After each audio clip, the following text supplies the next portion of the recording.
रहीम। आज का हमारा जो टॉपिक है वो है हमारे पास what is rheostat. That is also another short question. ठीक है, इंपॉर्टेंट शॉर्ट क्वेश्चन है। कहते हैं रियोस्टेट क्या होता है, इसको डिफाइन करें, कंस्ट्रक्शन बता दें या फिर इसके बारे में बताएं कि ये कहाँ पे यूज़ या किस तरह इसको हम यूज़ करते हैं। तो सबसे पहले हम इसकी डेफिनेशन पे जाते हैं कि व्हाट इज़ रियोस्टेट। तो कहते हैं इट इज़, ठीक है, a wire bounded variable resistor. Definition पे जाते हैं। इट इज़ वायर वाउंडेड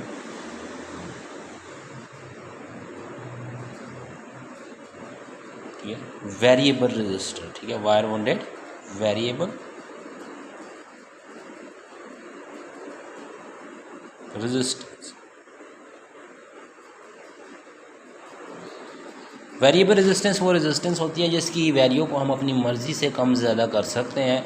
इसका मतलब ये हो गया कि रियोस्टेट वहाँ पे इस्तेमाल कर सकते हैं या वहाँ पे हम इस्तेमाल करते हैं जहाँ पे कभी हमें रेजिस्टेंस की वैल्यू कम चाहिए होती है, कभी ज़्यादा चाहिए होती है। मींस कि कोई फिक्स वैल्यू नहीं होती। तो इसलिए इसको हम क्या करते हैं, यहाँ पे यूज़ करते हैं। ज़्यादातर आपको याद रखना चाहिए, इसको जहाँ पे वेरिएबल रजिस्टर की ज़रूरत पड़ेगी वहाँ पे लगाएंगे, या फिर हम इसको पोटेंशियल को डिवाइड करने के लिए, मीन कि बैटरी को कंट्रोल करने के लिए कि कभी हमें ठीक है हाई वोल्टेज चाहिए होती है, कभी हमें लो वोल्टेज चाहिए होती है, तो वहाँ पे इसको लगा देंगे। और इसका क्या काम होगा, जब हमें लो चाहिए होगी तो रेजिस्टेंस इंक्रीज़ कर देगा, और जब हमें हाई वोल्टेज चाहिए होगी तो रेजिस्टेंस को डिक्रीज़ कर देगा। तो ये तो था हमारे पास के डेफिनेशन। अब उसके बाद कहता है कंस्ट्रक्शन के ये होता ही कहते हैं। ठीक है,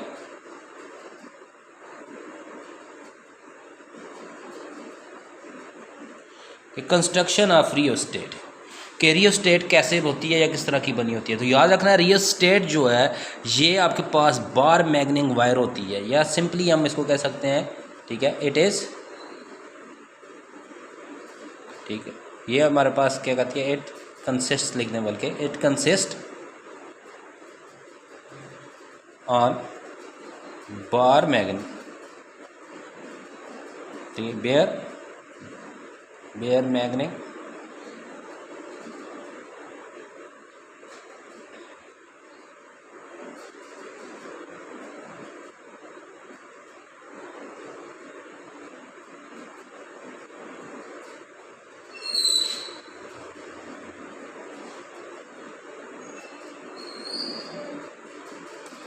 वायर।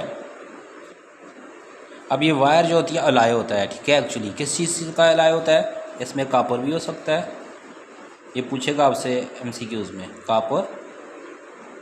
यहाँ हम इसमें फेरक को इस्तेमाल करते हैं जिसको आयरन कहते हैं। यहाँ हम इसके अंदर मैंगनीज को डालते हैं, या हमारे पास इसके अंदर क्या होता है, निकल। ये सारी इन चीज़ों के अलाय से बनती है। ठीक है, मीन्स कि ये मिक्सचर होता है, ये वायर जो है प्योर वायर है नहीं होती। क्लियर हो गया।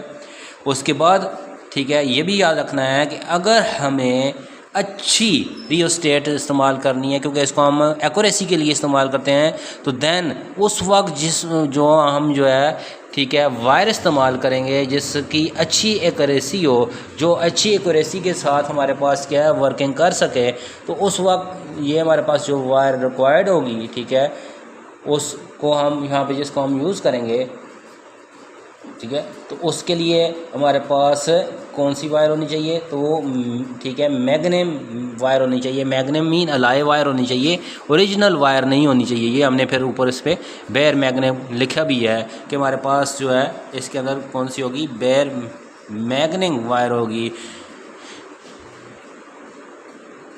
ठीक है, तो मिक्सचर होगा, अलाय होगा, प्योर वायर हम इस्तेमाल नहीं करेंगे। ये हाई रेजिस्टेंस या एक्यूरेसी के लिए हम इसको हम यूटिलाइज करते हैं। ठीक हो गया, क्योंकि ये टेम्परेचर को क्या करती है, ज़्यादा देर तक अपने ऊपर बर्दाश्त कर सकती है as compare to other wire, इसलिए हम इस वायर को हम इस्तेमाल करते हैं। ये दूसरी चीज़ इसमें अपने याद रखनी है। ठीक हो गया।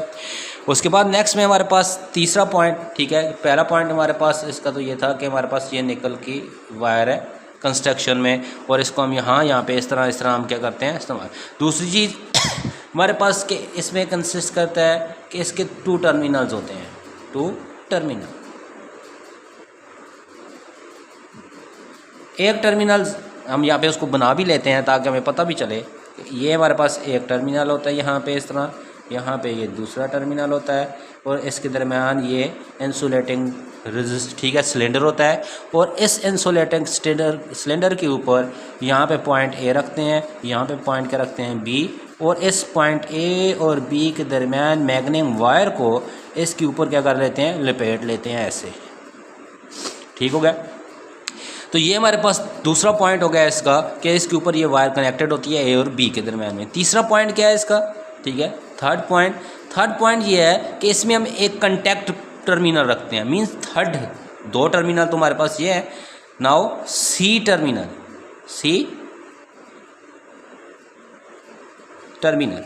टर्मिनल इसलिए रखते हैं कि इसके ऊपर यहाँ पे इसको लगा देते हैं, ये कंटेक्ट पॉइंट है। C means that is a contact point. क्या होता है ये, कंटेक्ट पॉइंट होता है। इस तरह का हमारे पास पॉइंट होता है जो कि आपके पास किसी एक पॉइंट के ऊपर अटैच होता है। हम इसको आगे पीछे क्या कर सकते हैं, मूव कर सकते हैं। अगर देखें थोड़ी रेजिस्टेंस चाहिए तो ए और बी के दरमियान यहाँ से यहाँ तक ए और ये ए सी बन गया।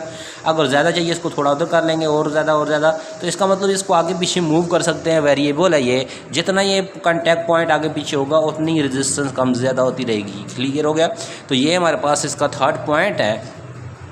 ठीक है, अब इसके बाद नेक्स्ट में कहते हैं कि ये हमारे पास क्या है, ये काम कैसे करता है, वर्क क्या है इसका, वर्किंग। तो हमने कहा इसकी दो तरह की वर्किंग है। एक वर्किंग में हमने कहा कि हम इसको इस्तेमाल करेंगे as a variable register, one में वेरिएबल रजिस्टर,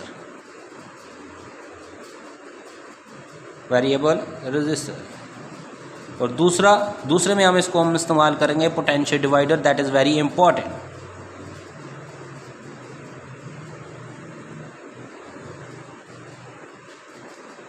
पोटेंशियल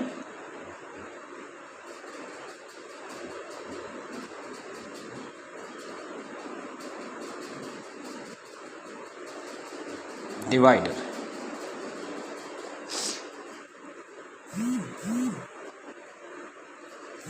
ये दो तरह से हम इसको क्या कर सकते हैं, इस्तेमाल कर सकते हैं। क्लियर हो गया।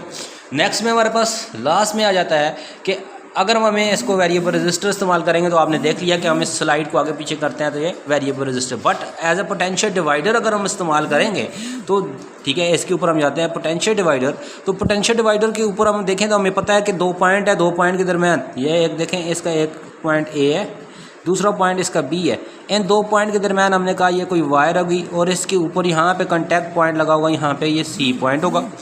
अब ये कंटेक्ट पॉइंट के दरमियान यहाँ से यहाँ तक करंट फ्लो करेगा। तो करंट फ्लो करता है तो तब हमारे पास एक फार्मूला एप्लीकेबल होता है जिसको हम कहते हैं V=IR, that is Om law.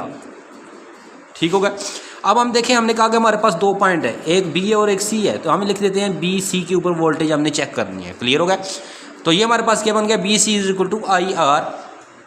अब हम देखें, हमने कहा रेजिस्टेंस, तो हमने कहा स्मॉल रेजिस्टेंस। जब स्मॉल रेजिस्टेंस की बात करेंगे तो ये कैपिटल आर को रिप्लेस कर देंगे किससे, स्मॉल आर से, क्योंकि हम स्मॉल रेजिस्टेंस के ऊपर इसको एप्लीकेबल कर रहे हैं। अब हम देखें तो हमें ओम्स लॉ का ये भी पता है कि हमारे पास जो ओम्स लॉ होता है वो ये होता है V=I R। और अगर यहाँ से I की वैल्यू निकालें तो I बराबर होता है V/R। इसको इसमें पुट कर दें तो VBC=I की जगह V/R इंटू स्मॉल r। ये जो हमारे पास फार्मूला बन जाता है इसको कहते हैं फार्मूला फॉर रियोस्टेट। ये रियोस्टेट के लिए फार्मूला है टू फाइंड दी, ठीक है, किसको फाइंड करता है, पोटेंशियल को। उस पोटेंशियल को जो स्मॉल हमारे पास रेजिस्टेंस के ऊपर एप्लीकेबल होती है। अब देखिए आर की वैल्यू को कम ज़्यादा करते जाएंगे, VBC की वैल्यू कम ज़्यादा होती रहेगी।